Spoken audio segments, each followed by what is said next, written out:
Saatnya meraih mimpimu, arahkan pandangan ke depan, Tuhan kan menuntunmu.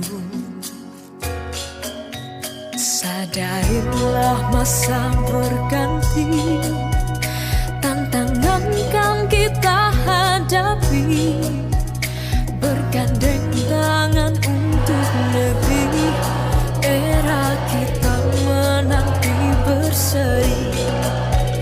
Kita belajar Pancasila, kita bernafas dalam sila-silanya.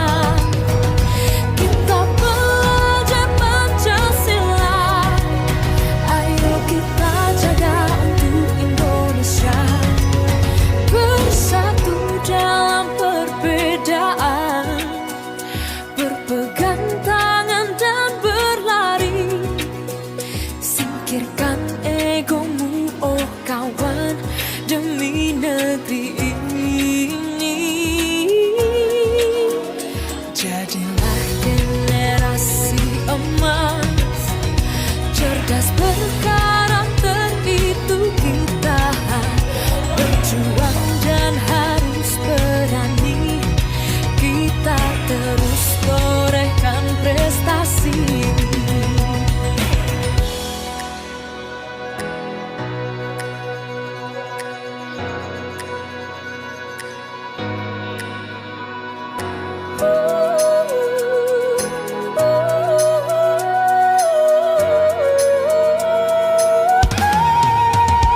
Kita belajar Pancasila, kita bernafas dalam sila-silanya.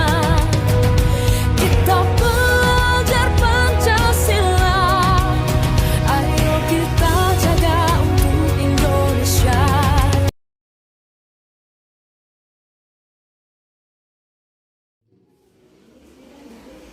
Puji syukur kita panjatkan kehadirat Tuhan Yang Maha Esa. Waktu yang baik diberikan bagi kita semua untuk mengikuti sosialisasi, yakni diseminasi penerapan budaya positif dan penguatan literasi generasi saat ini. Semoga program ini akan bermanfaat, berguna banyak dalam kehidupan kita sebagai tenaga pendidik maupun pendidik, dan juga berguna dan bermanfaat bagi perkembangan sekolah kita di SMP 1 di Tambora. Demikian kita masuk pada acara kedua, sepatah dua patah kata dari Bapak Kepala Sekolah. Disilakan.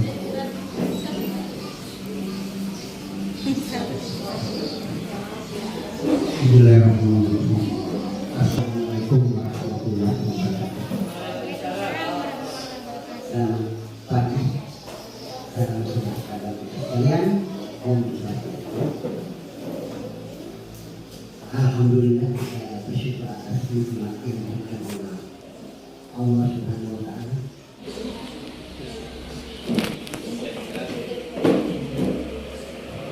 Ya, bismillahirrahmanirrahim. Assalamualaikum warahmatullahi wabarakatuh.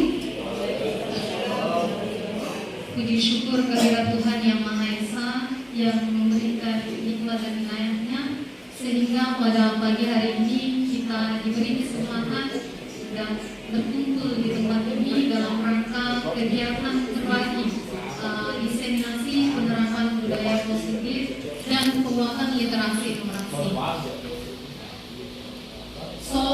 salam Al-Fatihah kita haturkan kepada junjungan Nabi Muhammad Sallallahu Alaihi Wasallam beserta para sahabat hingga kepada kita sekalian.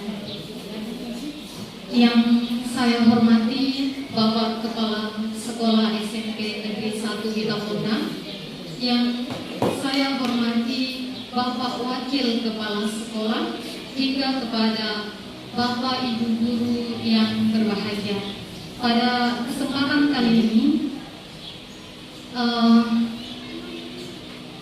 saya akan dulu menyajikan materi tentang penerapan budaya positif. Perlu ditekankan yang pertama bahwa posisi saya bukan sedang menggurui Bapak Ibu sekalian, tapi ini adalah kewajiban untuk berbagi ilmu walaupun hanya sedikit, tapi mudah-mudahan bisa bermanfaat ke depan. Baik, sebelum masuk pada materi, mungkin kita harus menyamakan persepsi terlebih dahulu tentang pendidikan. Bapak Ibu Guru, Bapak Pendidikan bangsa kita sudah meletakkan dasar bahwa pendidikan adalah menuntut segala kekuatan kodrat yang ada pada anak agar mereka dapat mencapai keselamatan dan kebahagiaan yang setinggi-tingginya, baik sebagai manusia maupun sebagai anggota masyarakat. Bapak Ki Hajar Dewantara meletakkan dasar ini di masa kolonialisme Belanda. Pada saat itu pendidikan hanya diterima oleh segelintir orang, di mana hanya warga pribumi yang mengecap pendidikan itu sendiri. Salah satunya adalah beliau. Namun walaupun demikian, ada semangat kemerdekaan yang membara dalam Bapak Ki Hajar Dewantara. Dia merasakan bahwa dengan pendidikan adalah kunci keselamatan dan kebahagiaan dalam artian merdeka. Kemudian filosofi pemikiran Ki Hajar Dewantara yang kedua, ada 3 semboyan yang sering kita dengar. Yang pertama, ingkar sosum tolodo atau di depan memberi teladan, ingma dia karso, di tengah membangun kekuatan, tuturi handayani, di belakang memberi dorongan atau semangat. Bapak Ibu, kalau kita perhatikan logo atau slogan Kemendikbud atau pendidikan kita, itu diambil dari salah satu semboyan Ki Hajar Dewantara, yakni tuturi handayani. Hal itu punya dasar di mana diharapkan kita mampu lebih sebagai orang yang di belakang mendorong mereka untuk tampil, tidak mendikte, tapi memberikan kemerdekaan buat anak didik kita untuk mampu mencipta, berpikir, berkreasi, sehingga mereka menjadi pribadi-pribadi yang lebih baik. Ki Hajar Dewantara mendefinisikan peran guru dengan mengibaratkannya sebagai seorang petani, di mana anak-anak itu diibaratkan seperti biji tumbuhan yang akan kita semai. Bila biji tersebut ditempatkan di tanah yang subur dan mendapatkan perawatan dari petani seperti pemupukan, penyemprotan, pembersihan gulma, dan penyinaran yang cukup, maka biji tersebut akan tumbuh dengan baik. Begitu pula sebaliknya. Dalam artian apa? Walaupun biji atau bakal biji tersebut adalah generasi unggul, tapi kalau dia tersemai di tanah yang gersang, dia tidak akan berkembang dengan baik. Namun walaupun biji atau biji padi tersebut adalah kualitas yang kurang, kurang berkualitas, tapi kalau kita menyediakan tanah yang subur, terus kita memperhatikan penyemprotan, pemupukan, penambahan nutrisi pada tanaman tersebut, bisa dipastikan bahwa tanaman tersebut akan tumbuh lebih baik. Jadi begitupun di sekolah, kita menyiapkan tempat yang nyaman, yang aman, yang positif, sehingga anak-anak juga atau peserta didik juga dapat berkembang dengan lebih baik. Pak Nadiem Makarim sebagai Menteri Pendidikan mengupayakan transformasi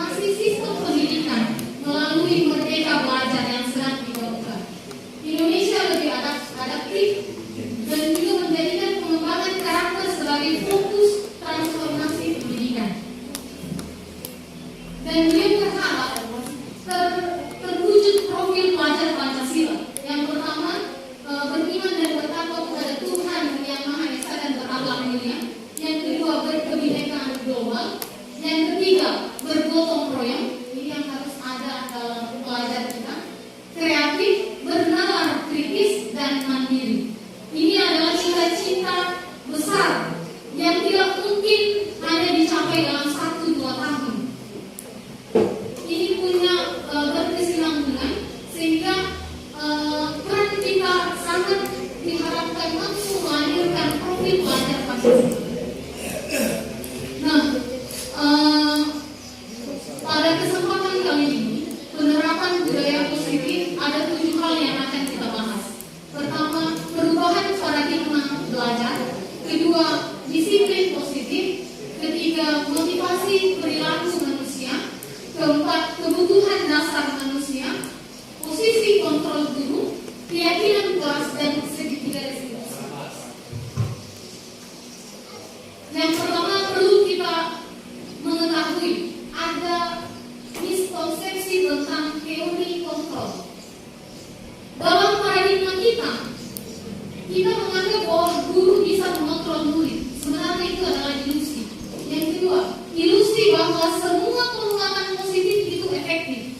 Yang ketiga, ada miskonsepsi lagi bahwa kritik dan membuat orang merasa bersalah dapat menguatkan karakter. Ilusi bahwa orang dewasa memiliki hak untuk memaksa. Ini semua yang mungkin ada dalam diri kita sebagai pendidik. Begitu pun saya belum menganggap bahwa guru itu mampu mengontrol murid. Padahal sebenarnya itu hanya ilusi kita. Kita sebenarnya tidak mampu mengontrol murid. Nah, teori kontrol menjelaskan bahwa sebenarnya realitas kebutuhan kita berbeda. Ya, kebutuhan kita berbeda. Kemudian semua orang memiliki gambaran yang berbeda. Misalnya anak berpikiran pada satu masalah, dia punya gambaran sendiri terhadap masalah itu. Kita juga punya gambaran tersendiri. Bagaimana menyamakan persepsi tersebut, sehingga kita juga harus memahami teori kontrol. Yang ketiga, perilaku buruk itu sebenarnya memiliki tujuan Bapak Ibu. Jadi kita tidak boleh menyalahkan jika anak-anak melakukan sebuah kesalahan. Itu punya tujuan. Kemudian hanya Anda yang bisa mengontrol diri Anda. Jadi yang mengontrol diri kita hanya diri kita. Begitupun peserta didik yang mengontrol dia hanya diri dia. Kalaupun pada saat ini kita melihat anak-anak bisa kita kontrol, sebenarnya dia memberikan kesempatan dirinya untuk bisa dikontrol oleh kita. Mungkin saja pada saat itu memang kebutuhan dasarnya dia harus mengikuti perintah oleh guru. Kemudian saya tidak bisa mengontrol orang lain. Kolaborasi dan konsensus itu menciptakan pilihan-pilihan baru. Ini yang lebih ditekankan kepada kita. Kita harus lebih berkolaborasi dan memberi kesempatan untuk membuat pilihan-pilihan yang asal itu masih dalam tataran yang lebih baik. Kemudian model berpikir menang-menang. Untuk membangun budaya positif, sekolah perlu menyediakan lingkungan yang positif, aman, nyaman, agar murid-murid mampu berpikir, bertindak, mencipta dengan merdeka, mandiri, dan bertanggung jawab. Salah satu strategi yang perlu ditinjau ulang adalah bentuk disiplin yang kita jalankan di sekolah kita pada saat ini. Mungkin kita harus paham dulu apa sebenarnya kata disiplin. Kebanyakan orang menghubungkan kata disiplin dengan kata tertib, teratur, kepatuhan pada peraturan. Disiplin juga sering dihubungkan dengan hubungan. Disiplin itu ternyata kalau mungkin pada saat ini dekat dengan hukuman, justru itu adalah salah satu alternatif terakhir dan kalau perlu tidak digunakan lagi. Ki Hajar Dewantara menyatakan bahwa untuk mencapai kemerdekaan dalam konteks pendidikan kita saat ini, untuk menciptakan murid yang merdeka, syarat utamanya adalah harus ada disiplin yang kuat, di mana yang dimaksud adalah memiliki motivasi dari dalam dirinya atau motivasi intrinsik. Kalau masih karena kita, misalnya itu siswa datang cepat atau siswa membersihkan selop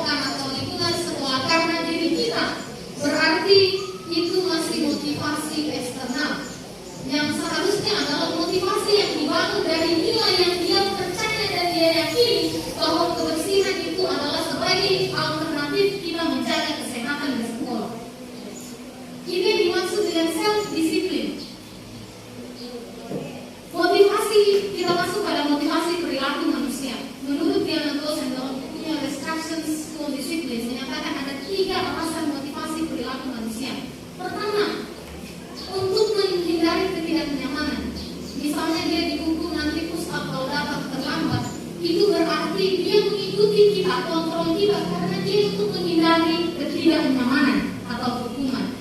Ternyata Bapak Ibu, ini adalah tingkat terendah dari motivasi perilaku manusia itu sendiri. Kalau masih siswa mengikuti kontrol kita atau bersih karena untuk menghindari hukuman atau menghindari ketidaknyamanan yang dia rasakan, maka dia baru pada tataran yang pertama.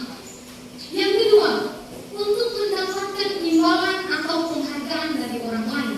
Ini setingkat lebih tinggi lah motivasi perilakunya, di mana siswa melakukan sesuatu, belajar dia antusias atau semangat dalam kegiatan-kegiatan di sekolah hanya karena imbalan atau mendapat penghargaan. Oh nanti kalau dilihat guru mungkin saya dapat nilai yang bagus atau akan dapat hadiah kalau kita dapat juara 1. Itu ternyata motivasi yang kedua Bapak Ibu. Dia motivasi yang paling tinggi.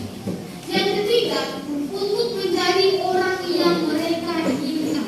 Artinya mereka tahu, mereka sadar saya ingin menjadi orang yang seperti apa. Bukan karena orang lain. Dia menghargai diri sendiri dengan nilai-nilai yang dia percaya atau yakini itu akan menjadi lebih baik jika dia lakukan. Misalnya, saya mencuci tangan, serta diri itu mencuci tangan. Kenapa? Apa karena ada tren? Bukan Bapak Ibu, tapi ini adalah salah satu cara saya untuk menjaga kesehatan. Atau orang yang naik motor pakai helm. Apa karena aturannya berlalu lintas harus pakai helm? Bukan, dia menggali nilai untuk mencapai motivasi intrinsik itu. Oh, dengan memakai helm saya selamat. Salah satu cara saya menjaga keselamatan di jalan raya. Itu adalah motivasi paling tinggi yang seharusnya kita internalisasi pada peserta didik itu sendiri. Ada 5 kebutuhan dasar manusia yang perlu kita pahami, dan ini kita internalisasi juga kepada peserta didik. Yang pertama, belonging atau survival, kebutuhan untuk bertahan hidup. Ada alasan anak-anak itu melakukan sesuatu, mungkin melanggar peraturan, tapi ternyata dia memenuhi kebutuhan dasarnya, yakni untuk bertahan hidup. Yang kedua, cinta dan kasih sayang atau dalam artian kebutuhan untuk diterima. Peserta didik itu ingin kehadirannya di kelas itu diterima oleh gurunya. Mungkin dia tidak cerdas, tapi kita memperhatikan dia. Itu adalah bentuk cinta dan kasih sayang dari kebutuhan dasar manusia. Itu harus terpenuhi Bapak Ibu. Kalau tidak, akan ada masalah pada peserta didik itu sendiri. Kemudian penguasaan, kebutuhan pengetahuan atau kemampuan. Peserta didik itu harus terpenuhi kebutuhan dasarnya atas pengetahuan atau kemampuan. Bagaimana dengan peserta didik mungkin tidak mampu dalam akademik? Mungkin di lapangan dia harus diberikan amanah untuk misalnya memimpin barisan atau memimpin kelompok-kelompok kecil. Dia tidak terpenuhi di ruang kelas-kelas karena dia tidak mampu secara akademik. Tapi itu harus dipenuhi Bapak Ibu di sekolah dengan apa? Dengan kegiatan ekstrakurikuler. Jangan hanya orang yang pintar saja yang harus terpenuhi kebutuhan ini. Dia juga di kelas dia juga, di lapangan dia juga. Akhirnya anak-anak yang biasa saja tingkat motivasi belajarnya rendah, dia melampiaskannya dengan cara apa? Dengan menjadi anak yang nakal. Biar mendapatkan perhatian, kebutuhan dasarnya terpenuhi. Kemudian kebebasan, kebutuhan akan pilihan. Dan yang terakhir, motivasi dasar manusia kesenangan, kebutuhan untuk merasa senang. Ada studi kasus Bapak Ibu, kita akan jawab bersama dalam soal ini. Ibu Akbar, guru wali kelas 2, pelita hati GSD, sedang bingung menghadapi ulas salah satu muridnya di kelas, Doni, Doni, beberapa anak di kelas 2A telah datang padanya dan mengeluhkan Doni yang seringkali meminta bekal makan siang mereka dengan pasar. Jika Bapak Ibu guru menghadapi situasi seperti Ibu Anwar, apa yang Bapak Ibu lakukan? Dan menurut Bapak Ibu, kira-kira apa alasan Doni melakukan itu? Kira-kira Bapak Ibu ada yang mengasih jawaban? Kira-kira apa alasannya? Ya, kebutuhan bertahan hidup. Ada yang lain?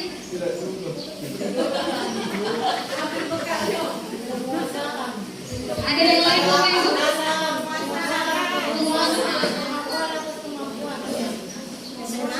Kesenangan. Bapak Ibu. Ya. Terima kasih Bapak Ibu.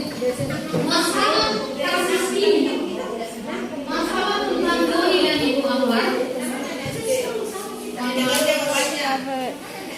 Bapak Ibu guru yang saya hormati pada pagi hari ini, masalah ini tergantung jawaban Doni. Jadi kita panggil dulu anaknya, tergantung jawabannya.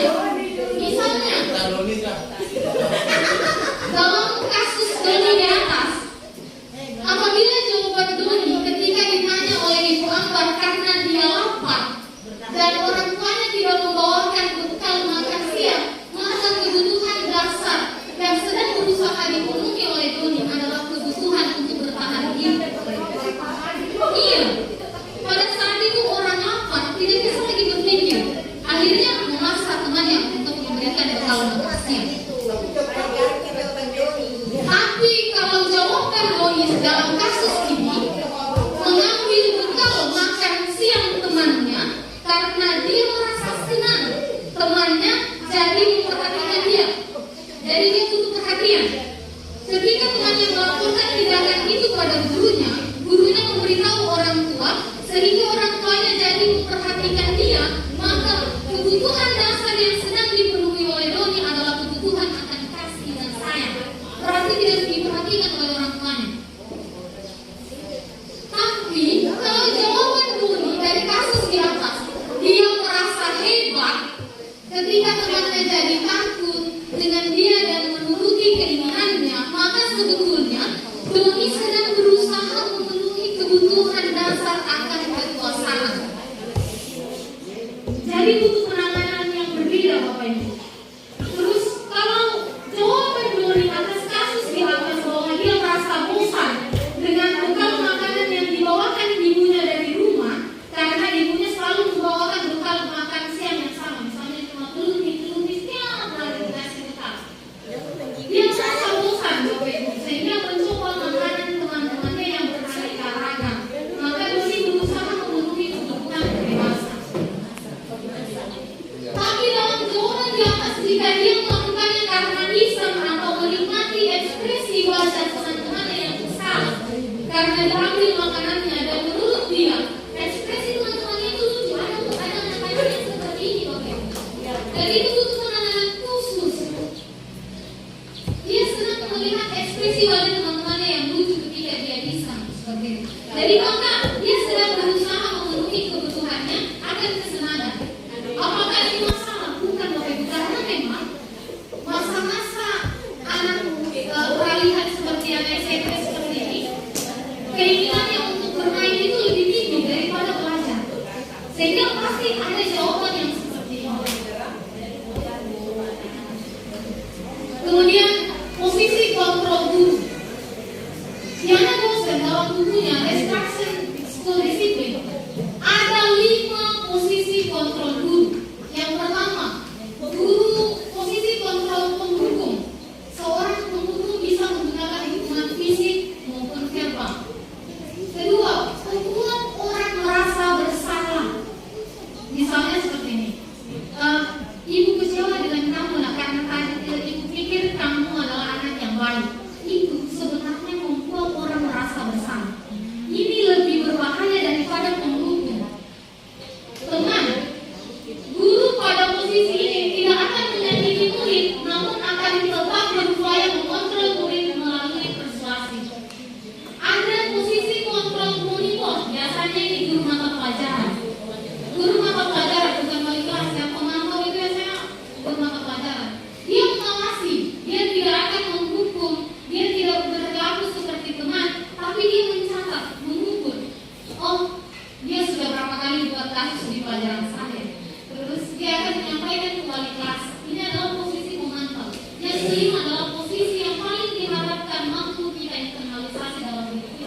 yakni manajer, di mana posisi mentor, di mana guru berbuat sesuatu bersama dengan murid, mempersiapkan murid mempertanggungjawabkan perilakunya, mendukung murid agar dapat menemukan solusi atas permasalahannya. Bapak Ibu guru, saya pernah berada di posisi ini semua.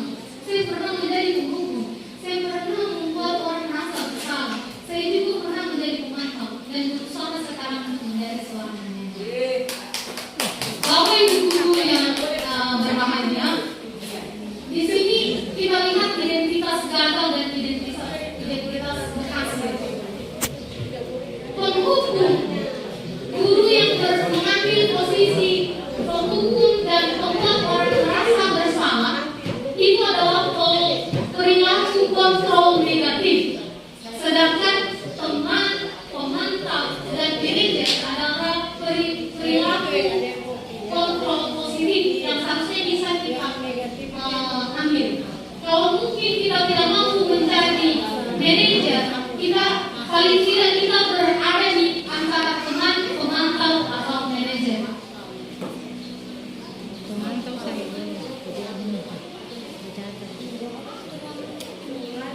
Ada studi kasus setiap hari. Ada yang terlambat hadir ke sekolah. Kalau bagaimana ciri-ciri guru penghukum? Guru yang mengambil posisi kontrol penghukum, dia ciri-cirinya nada suaranya tinggi, bahasa tubuhnya akan melotot, jari menunjuk-nunjuk, dan menghardik. Kata-katanya sedikit pasti akan keluar terlambat lagi. Kapan bisa datang tepat waktu? Kira-kira bagaimana perasaan murid jika kita berbicara pada saat ini? Akibatnya, kemungkinan murid akan marah, mendendam, bersifat agresif, bisa jadi sesudah kembali duduk, murid akan mencoret-coret mejanya atau bukunya untuk melampiaskan kemarahannya. Sepulang sekolah bisa jadi dia akan menggores kendaraan kita dengan paku atau apa semacamnya. Itu yang paling parahnya. Bagaimana posisi kontrol guru yang membuat orang lain merasa bersalah? Nada suaranya memelas, Bapak Ibu, ciri-cirinya halus, seni, bahasa tubuhnya seperti itu, merapat pada anak. Dia mengatakan, adik, kamu ini bagaimana ya? Kamu sudah berjanji dengan ibu tidak akan terlambat lagi. Kamu kenapa ya senang sekali mengecewakan ibu? Kata ini harus digarisbawahi, ini parah. Mengecewakan ibu. Ibu benar-benar kecewa sekali. Bagaimana perasaan murid bila ditegur seperti ini dengan cara ini? Akibatnya Bapak Ibu, murid akan merasa bersalah, mengecewakan ibu atau bapak ibu gurunya. Murid akan merasa menjadi orang yang gagal. Ini yang tidak diharapkan. Dan dia menganggap dia tidak sanggup membahagiakan orang lain.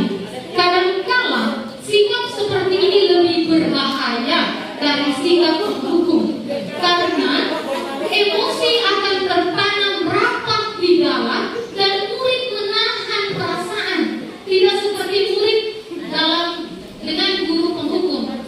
Kalau penghukum muridnya bisa melampiaskan kemarahannya, tapi kalau guru yang berposisi membuat orang merasa bersalah, dia akan cenderung menjadi lebih introvert, menjadi pendiam, merasa bahwa dia tidak bisa menjadi orang yang bisa membahagiakan orang lain. Dia merasa gagal menjadi seseorang. Tapi itu negatifnya, kita akan meletus suatu saat karena bisa menyakiti dirinya sendiri atau tidak baik. Kalau ada posisi kontrol teman, nada suaranya ramah, akrab dan bercanda, bahasa tubuhnya merapat pada murid, mata dan senyumnya jelas. Adik, ayolah, bagaimana sih kamu kemarin sudah janji ke bapak kan? Kenapa terlambat lagi? Ya sudah, tidak apa-apa. Duduk sana, nanti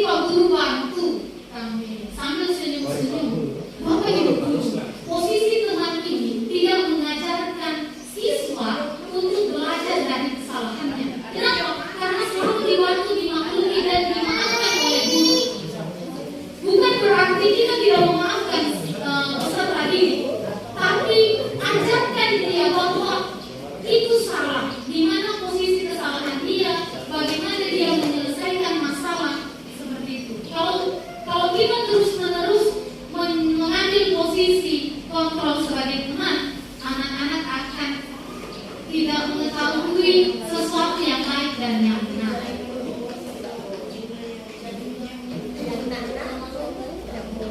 Ini adalah posisi kontrol manajer, monitor, pemantau. Nada suaranya datar, biasanya guru mata pelajaran. Bahasa tubuhnya formal. Biasa mengatakan, Adi, tahukah kamu jam berapa sekarang? Kamu terlambat 15 menit. Apakah kamu sudah mengerti apa yang harus kamu lakukan bila terlambat? Paham Pak, saya harus tinggal kelas pada jam istirahat nanti dan mengerjakan tugas ketertinggalan saya. Guru pemantau kemudian mengatakan, ya benar. Dia mengajarkan kesalahan. Oh ini salah. Jadi apa yang harus kau gantikan kesalahan kali? Relevan dengan apa yang dia lakukan. Bapak Ibu ternyata itu seharusnya apa yang dia lakukan relevan dengan apa yang dia harus lakukan. Apakah orang terlambat relevan hubungan atau konsekuensinya dengan mencari tersebut? Itu ditanyakan ke saya mulai terdiam. Jadi Bapak, apa yang harus saya lakukan kalau anak-anak terlambat? Kalau dia terlambat, apa yang dia rugikan? Dirinya Pak, karena dia mengurangi jam pembelajaran di sekolah. Kalau begitu, berikan waktu lebih lama dia berada di sekolah, Bapak Ibu. Itu relevan konsekuensinya, bukan hukuman, itu konsekuensi. Jadi pada saat dia istirahat, dia boleh beli makanan, tapi masuk ke kelas lagi mengerjakan tugas yang dia tertinggal pada saat itu. Nah, akibatnya murid memahami sanksi yang harus dijalankan karena telah melanggar salah satu peraturan sekolah. Guru tidak menunjukkan suatu emosi yang berlebihan, membuat murid merasa bersalah. Jadi dia tidak membuat murid merasa bersalah. Dan murid tetap dibuat tidak nyaman dengan harus tinggal kelas pada jam istirahat. Ini adalah posisi kontrol guru. Dari 5 posisi kontrol itu, 2 adalah mengantarkan murid menjadi posisi identitas gagal, yakni berhukum dan berbuat merasa bersalah. Sedangkan identitas sukses atau berhasil adalah sebagai teman atau pemantau dan manajer. Yang paling baik dan diharapkan adalah kita sebagai manajer. Bagaimana kira-kira yang dia akan lakukan ketika anak-anak tersebut terlambat? Apakah kamu mengetahui jam berapa sekolah dimulai? Sadarkan dia jam berapa sekolah dimulai. Dia akan memberitahukan, oh dia sadar jam 7 Pak. Ya, jadi kamu terlambat kan? Kira-kira bagaimana kamu akan memperbaiki masalah ini? Jadi diajarkan dia memahami dan menyelesaikan masalah ini. Saya bisa menanyakan teman saya Pak untuk mengejar tugas yang tertinggal. Baik, itu bisa dilakukan. Apakah besok akan ada masalah? Jadi dia tidak berharap masalah itu dilakukan kembali oleh siswa tersebut dengan pertanyaan, mengajukan pertanyaan, apakah besok akan ada masalah untuk kamu agar bisa hadir tepat waktu di sekolah? Tidak Pak, saya bisa hadir tepat waktu. Baik, saya hargai usahamu untuk memperbaiki diri. Bagaimana perasaan murid diperlakukan seperti ini? Posisi manajer, suara guru sebaiknya tulus, tidak perlu marah, tidak perlu meninggikan suara, apalagi menunjuk jari ke murid, berkata tidak atau bersifat seolah orang yang besar. Jadi fokusnya pada muridnya dan masalahnya, sehingga masalah itu tidak lagi dilakukan. Bapak Ibu yang tenang adalah keyakinan kelas. Setiap tindakan atau perilaku yang kita lakukan di dalam kelas dapat menentukan terciptanya sebuah lingkungan positif. Perilaku warga kelas tersebut menjadi sebuah kebiasaan yang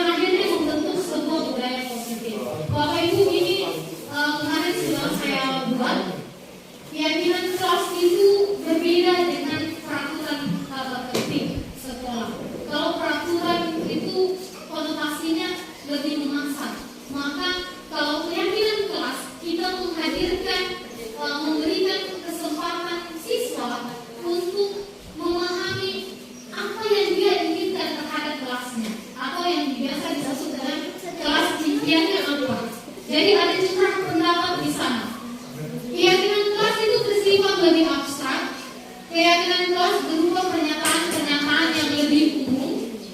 Keyakinan kelas sebenarnya tidak terlalu banyak sehingga mudah untuk diingat atau dipahami. Keyakinan kelas sebaiknya sesuatu yang dapat diterapkan di lingkungan kelas tersebut. Semua warga kelas hendaknya ikut berkontribusi dalam membuat keyakinan kelas lewat kegiatan surat pendapat. Kemudian, bersedia mengingat kembali keyakinan kelas dari waktu ke waktu. Jadi terukur apakah mereka melaksanakan atau tidak. Dan pernyataan ketiga, kalau membuat keyakinan kelas Bapak Ibu, usahakan dalam bentuk kalimat positif. Jadi kalau ada kata dilarang membuang sampah, misalnya kita membuat keyakinan atau kesepakatan kelas, keyakinan kesepakatan kelas kita bahwa tidak dilarang atau tidak boleh siswa atau peserta didik membuang sampah sembarangan. Kata-kata kelas yang kita buat. Pertama, salah satunya adalah kami menjaga kebersihan dan kami melaksanakan tata tertib sekolah dan menjaga kebersihan. Itu universal sekali. Kemudian kami bersaudara dan saling membantu. Itu contoh kalimat-kalimat yang bisa kita buat dalam kesepakatan kelas atau keyakinan kelas yang akan kita bangun. Yang ketiga Bapak Ibu, yang terakhir, segitiga restitusi. Segitiga restitusi adalah salah satu alternatif jika kita menghadapi masalah dengan siswa. Ini yang harus kita terapkan. Pertama, kita memvalidasi dulu tindakan yang salah.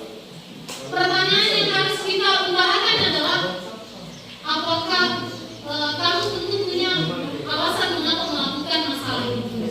Kemudian adakah cara yang lebih efektif untuk mendapatkan apa yang kamu inginkan? Misalnya anak-anak berkelanjutan.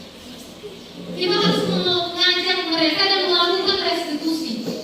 Jadi ada 3 hal. Pertama, validasi dulu tindakannya bahwa itu salah. Atau kita lepas dalam komunitas dia di kelas, dia sudah stabil dulu. Seperti itu. Misalnya anak-anak berkelahi. Kita diharapkan menerapkan ini. Kita tanyakan dulu. Kita harus buat pertanyaan yang tidak menyakiti hatinya, tapi juga bisa mengajarkan mereka bahwa dia salah. Bisa mengajukan pertanyaan, apakah kamu tentu punya alasan mengapa melakukan itu? Adakah cara yang lebih efektif untuk menyelesaikan masalah, tidak perlu berkelahi? Kemudian menanyakan keyakinan kelas apa yang kita sepakati. Jadi dia sadar bahwa ada keyakinan kelas yang harus dia jalankan, tapi dia langgar. Kemudian menstabilkan identitas. Kita bilang lagi yang terakhir ini yang paling penting, bahwa bukan hanya dia yang melakukan kesalahan seperti ini. Setiap orang pasti melakukan kesalahan dan ini bukan akhir dari segalanya. Jadi kita stabilkan dulu emosinya, stabilkan dulu apa yang dia rasakan sebelum kita melepas dia ke ruang kelas. Mungkin itu dulu dari penyampaian materi saya. Kalau ada pertanyaan dan tanggapan atau lainnya bisa kita diskusikan. Iya, kita berikan aplaus kepada Ibu Siti Studi yang telah membawakan materi, dan tentunya dengan materi yang telah disampaikan ini saya secara pribadi banyak hal yang telah kita lakukan selama ini yang mungkin bertentangan dengan materi yang telah dibawakan. Ya, sekarang saatnya kita tanya jawab. Mungkin ada pertanyaan. Bagaimana? Pertama Bapak Kepala Sekolah.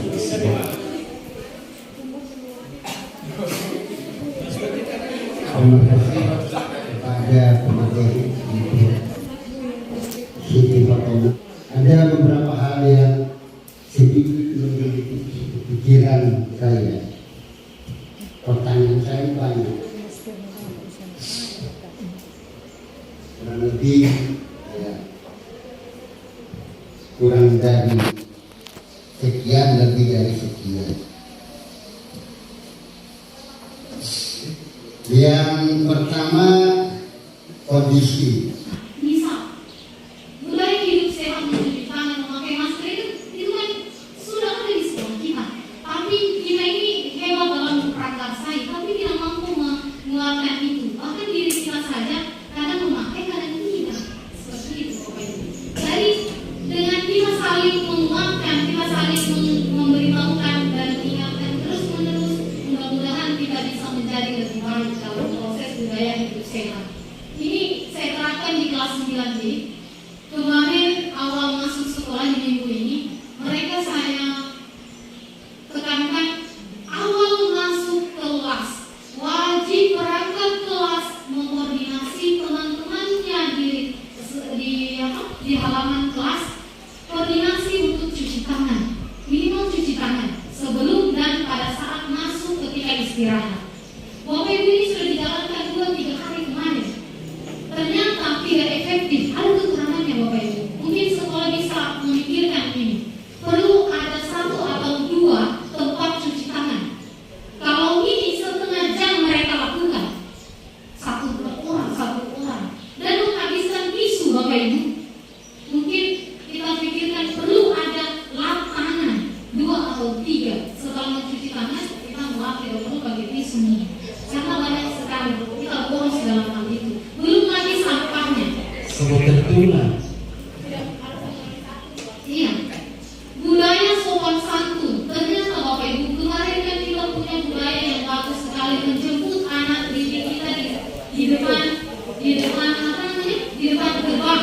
Itu kan tidak bisa kita laksanakan 3 tahun terakhir. Itu kita ganti Bapak Ibu. Sebelum masuk ke kelas, mereka harus berbaris dulu dan mengucapkan salam kepada kita. Kalau itu bisa dilaksanakan, itu mengajarkan mereka untuk sopan santun, salam prokes. Kemudian budaya saling menghargai, mengucapkan salam pada guru. Ini juga dikuatkan lagi Bapak Ibu. Saya sering masuk di kelas 7. Ketika saya masuk tidak ada pergerakan perangkat kelasnya untuk, memang itu kita tidak butuhkan sekali, tapi pembiasaan kepada mereka itu yang mereka butuhkan. Kita tidak butuh dihormati, tapi menghargai itu harus dibiasakan. Bagaimana? Dengan menguatkan kembali budaya saling menghargai, mengucapkan salam. Dan ini harus ditarik Bapak Ibu. Kadang kita biasakan saja anak-anak sambil dulu, waalaikumsalam warahmatullahi wabarakatuh. Sudah diperkenalkan teman-teman yang menjawab. Kita biarkan, padahal sebenarnya itu ditegur. Itu terbiasa nanti. Kemudian budaya ini berbeda. Kalau Bapak bilang tadi itu dilaksanakan, itu dilaksanakan. Budaya religius, memulai dan mengakhiri doa. Budaya adat berdoa bagaimana? Itu yang ditekankan lagi. Ada yang berdoa sambil ambil bukunya di dalam tas. Itu ditegur Bapak Ibu, jangan dibiasakan. Berdoa tangan menghadap ke atas, kita fokus berdoa selesai. Itu yang karena itu kan ada penilaian dalam jurnal. Jurnal kita harus melihat anak-anak yang mana yang berdoa dengan baik atau tidak. Kan itu dalam, kalau wali kelas pasti mengisi ada 1 lembar di aplikasi rapor dia berdoa, dia menunjukkan berdoa memulai pelajaran atau tidak, sikap, nilai sikap. Budaya positif, penerapan restitusi segitiga restitusi mulai berusaha saya lakukan, walaupun kadang anak-anak itu susah untuk diajak berdiskusi, menyelesaikan masalah. Anak-anaknya terlalu pendiam, tidak mampu mengimbangi kita. Kemudian budaya kolaborasi dan membuat kesepakatan kelas. Bapak Ibu, kemarin saya sudah buat kelas impiannya seperti apa. Banyak mereka menempelkan stiker itu dan kami berusaha merumuskan apa yang menjadi keyakinan kelas dalam bentuk kesepakatan. Kalau Bapak kepala sekolah bilang apa tertib tidak diperlukan, kenapa harus keyakinan kelas? Kita memulainya dari kesepakatan di kelas. Kemudian tata tertib itu penting dan harus ada sebagai acuan. Tapi itu kan umum sekali dan harus kita kalau benar-benar dipreteli lagi dalam kesepakatan yang dijalankan di kelas. Itu berbeda. Seperti itu Bapak Ibu. Misalnya bagaimana mereka bisa saling menyayangi atau antar teman saling membantu. Itu dirumuskan dalam kesepakatan kelas bahwa dan saling membantu. Itu keyakinan kelas yang bahasanya positif dan universal. Bukan berarti membantu dalam hal yang negatif, itu saja yang positif. Bapak Ibu, tadi pertanyaan pertama Bapak Kepala Sekolah bilang bagaimana dengan lahan subur dan lahan besar. Ini kami bahas juga Bapak pada saat diskusi kelompok. Ternyata di Hajar Dewan Kara menjelaskan ada 2 kodrat yang kita lupakan. Pertama, kodrat alam dan kodrat zaman. Kodrat alam adalah kodrat yang memang misal seperti ini. Kita lahir di Sulawesi. Ada orang yang lahir di Jawa. Pembawaan berbeda. Ini bisa menurut atau berbicaranya lebih pelan. Karena kondisinya demikian. Itu lingkungannya. Pembentuk tidak bisa kita rubah Bapak Ibu. Apakah kita mau merubah tempat tinggalnya di sini idealnya? Tidak bisa. Itu kodrat alam yang tidak boleh kita gubah. Sama halnya dengan kodrat tidak dilahirkan dari kedua orang tuanya yang punya genetika, misalnya kurang dalam hal akademik tapi menonjol dalam kesenian. Itu tidak bisa kita rubah juga. Makanya Ki Hajar Dewan Kara mengibaratkan kita ini hanya sebagai petani yang tidak bisa merubah biji padi yang unggul tadi atau biji padi yang kurang berkualitas kita mau jadikan berkualitas, tidak bisa. Hanya kita punya kuasa untuk menyiapkan lahan. Kalau dia besar kita tata lampunya. Kalau dia butuh pengairan kita berikan air yang cukup. Kalau dia banyak gulma kita singkirkan gulma tersebut sehingga perkembangbiakannya baik. Seperti itu Bapak Ibu. Kita tidak boleh merubah ya yang sudah ditetapkan Tuhan. Dia tinggal lahir di sini. Kita mau jadikan orang yang seperti apa yang keinginan kita tidak bisa. Makanya kata-katanya menuntun bukan menciptakan peserta didik yang cerdas, pandai, bukan. Hanya menuntun Bapak Ibu. Menuntun waktu dan pertumbuhan kodrat ini bisa sesuai dengan kodrat zamannya. Jadi ada 2 kodrat alam dan kodrat zaman. Kodrat zaman yang bagaimana? Bapak Ibu, pembelajaran di tahun 90 dengan 2021 tentu saja berbeda. Kalau di tahun 90 kita mengajarkan dengan bercerama masih relevan, 2021 punya tuntutan lebih di mana kita akan tertinggal jika tidak melibatkan IT atau kita menerapkan implementasikan dengan teknologi. Itu kodrat zaman. Jadi kita menuntun waktu pertumbuhan kodrat alam anak tadi dengan kodrat zamannya. Kita sesuaikan Bapak Ibu. Jadi maksudnya apa? Ini juga koreksi untuk diri saya. Misalnya mengajar, kita sebenarnya wajib itu sudah menggunakan Infokus. Kalau tidak ada Infokus, kita harus ada media pembelajaran. Biar mereka lebih bersemangat atau lebih kreatif anak-anak. Seperti itu. Ya. Jadi itu pertanyaan pertama. Pertanyaan kedua soal Merdeka Belajar. Yang digaungkan oleh Pak Nadiem Makarim soal Merdeka Belajar ini include dengan profil pelajar Pancasila. Kalau Bapak menangkapnya bahwa kita karena ada program baru profil pelajar Pancasila, berarti itu menafikan bahwa kita bukan pelajar Pancasila. Bukan Bapak Ibu. Dia malah memperjelas apa yang harus kita capai. Profil pelajar Pancasila punya poin-poin yang harus kita arahkan. Pertama, beriman berakhlak mulia. Ini poin pertama. Walaupun memang kita jalankan sebelumnya, dia lebih menegaskan lagi. Kemudian berkebinekaan global.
tidak kelihatan.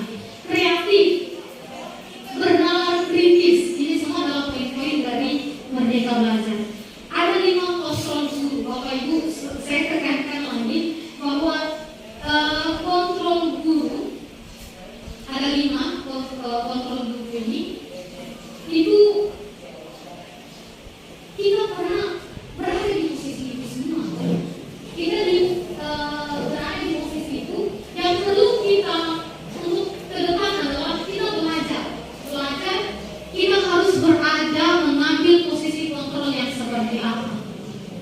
Kita tahu bahwa penghukum dan pembuat orang merasa bersalah itu akan mengantarkan peserta ini pada identitas gagal. Sehingga kita hanya diberi pilihan 3 ini.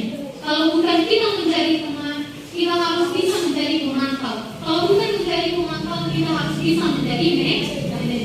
Seperti itu. Pertanyaan yang keempat, soal keyakinan kelas. Keyakinan kelas saya sudah jawab juga tadi Bapak. Terima kasih.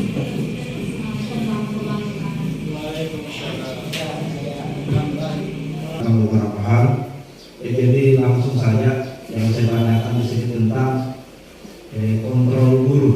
Jadi kita di sini sama-sama memang memiliki atau menyikapi anak-anak dengan cara yang berbeda.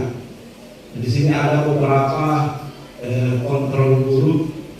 Itu ada tadi tipe penghukum, merasa bersalah, teman dan sebagainya. Jadi pertanyaan saya, apakah memang harus dipilih ke salah satu tipe saja, atau apakah bisa kita mengkolaborasi, menggabungkan, kita sebagai teman, bisa juga sebagai penghukum? Karena kita tahu peserta didik kita ini memiliki karakter yang berbeda-beda. Ada yang memang kalau kita sebagai teman dia bagus, tapi ada juga beberapa siswa kita baik-baiki, tetapi malah menunjang, malah semakin istilahnya apa? Jadi bergejolak. Jadi saya rasa tergantung kepada siswanya yang mana memang sikap efektif yang kita berikan. Jadi itu barangkali yang saya tanyakan. Terima kasih. Pak Irfan yang disampaikan tentang kontrol guru terhadap siswa. Ya, di sana ada negatif positif.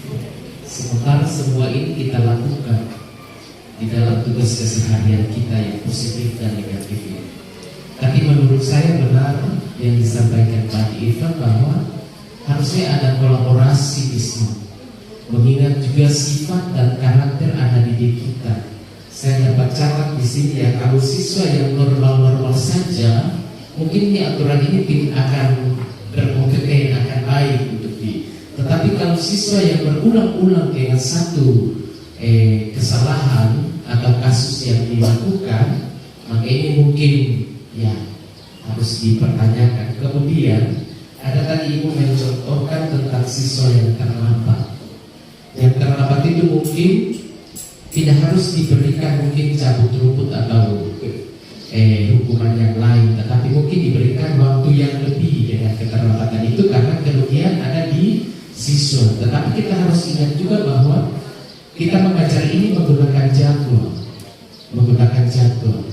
Terkadang kita guru mengajar mungkin dari jam pertama sampai jam terakhir. Kapan waktu yang lebih itu yang bisa kita berikan kepada siswa? Mungkin bisa di waktu yang di luar dari jam yang jadwal yang ada. Karena waktu kita ini sudah terjadwal setiap mata pelajaran. Jadi saya pikir juga kolaborasinya maksud saya di sini ada program sekolah, misalnya program sekolah kebersihan sekolah. Yang mungkin menurut saya tidak ada salahnya juga kalau misalnya itu mungkin disuruh cabut rumput, mungkin dan seterusnya. Tetapi itu yang paling perlu ditingkatkan komunikasi di sini. Komunikasi antara siswa, kemudian solusi atas masalah yang dihadapi. Ya, saya pikir ya itu yang negatif dan positif ini semua kita telah lakukan. Ya, salah satu hal yang harus kita pikirkan ketika kita membuat siswa merasa bersalah, itu sebenarnya mudah kita masuk karena dia menyadari, ada kesadarannya bahwa kelakuannya itu atau perbuatannya itu salah. Sehingga menurut saya di sini perlunya sistem BP konseling, beri motivasi dan carikan solusi yang ada sehingga dia bisa berubah atau mungkin memperbaiki diri terhadap kesalahan yang dilakukan. Ya, itu barangkali mungkin. Jadi menurut saya tadi kolaborasi saja mungkin terhadap yaitu penghukuman, ya teman. Benar yang disampaikan. Terkadang ada siswa kita anggap sebagai teman, tetapi dia tidak tahu diri juga, maunya lebih dari teman. Yaitu biasa yang terjadi. Sehingga kita ketika sudah terjadi pertemanan antara guru dengan siswa, siswa ini banyak maunya. Ya maunya nilainya begini, maunya begini ya. Itu juga harus perlu dihindari dan atau mungkin dicarikan solusinya bagaimana yang seharusnya. Ya demikian, terima kasih. Kami serahkan ke Ibu Siva.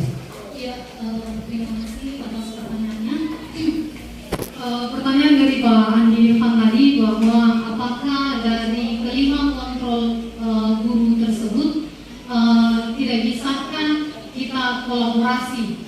Ya, di sini teori kontrolnya adalah yang harus kita hindari dan tidak boleh lagi kita lakukan, sebisa mungkin tidak kita lakukan adalah kontrol penghukum dan membuat orang merasa bersalah. Karena itu merujuk atau mengantarkan siswa pada identitas gagal. Dan itu adalah perilaku kontrol negatif dalam teori kontrol yang sekarang ini menjadi rujukan pendidikan kita.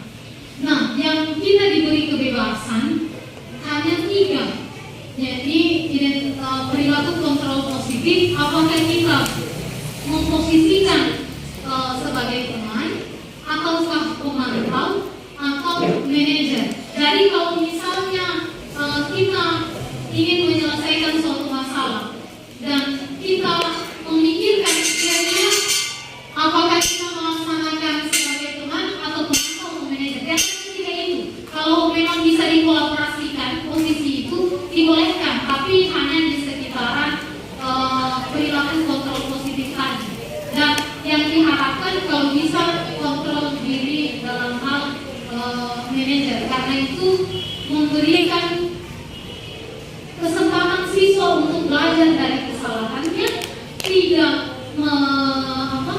tidak menyakiti perasaan dari siswa tersebut, tapi menumbuhkan motivasi dari dalam tentang nilai-nilai yang harusnya dia pelajari dari kesalahan tersebut. Hanya ada 3 ini Bapak Ibu, kalau dalam diskusi kami dengan guru fasilitator itu bilang hanya ada 3 yang boleh kita selang-seling, apakah teman atau pemantau atau manajer. Soal pertanyaan dari Pak Dharma tadi, apakah membuat orang merasa bersalah soal terlambat tadi? Di sekolah kita memang itu terlihat positif Bapak Ibu, tidak ada salahnya dan memang itu berimpact baik karena menjaga kebersihan. Misalnya anak terlambat kita suruh membersihkan. Awalnya saya juga berpikiran demikian bahwa kalau anak-anak terlambat ya daripada kita suruh dia berusaha menyakiti dirinya, kita suruh dia membersihkan, lebih ada gunanya. Kita berpikirnya demikian. Itu hanya terlihat dari luarnya. Ibu Siva itu terlihat hanya dari luarnya bahwa anak-anak mengikuti kontrol kita, tapi kita tidak tahu akibat berkepanjangan yang jika itu kita laksanakan. Apa akibatnya?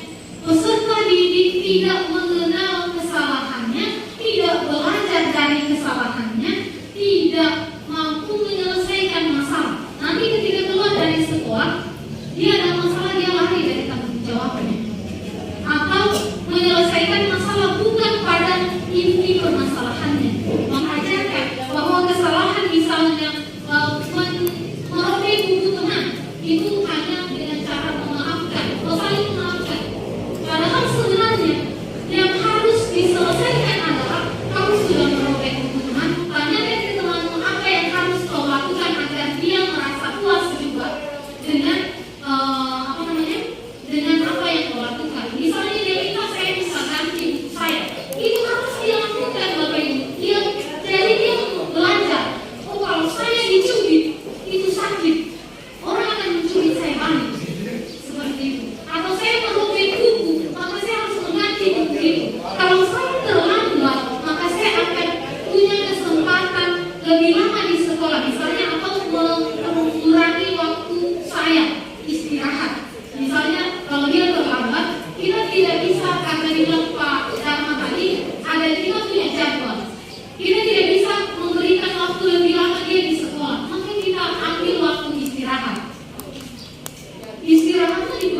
Bukan tekad kuatkan hati, negeri ini memanggilmu kawan.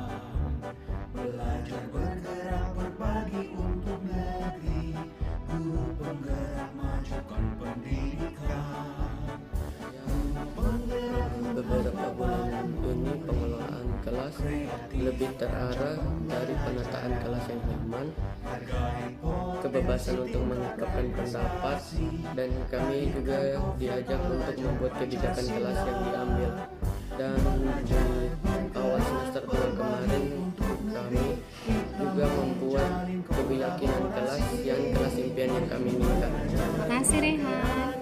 Pembelajaran beberapa bulan terakhir ini cukup menarik karena lebih menekankan pembelajaran seperti tugas praktikum dan serta tugas-tugas proyek yang diberikan guru kelompok.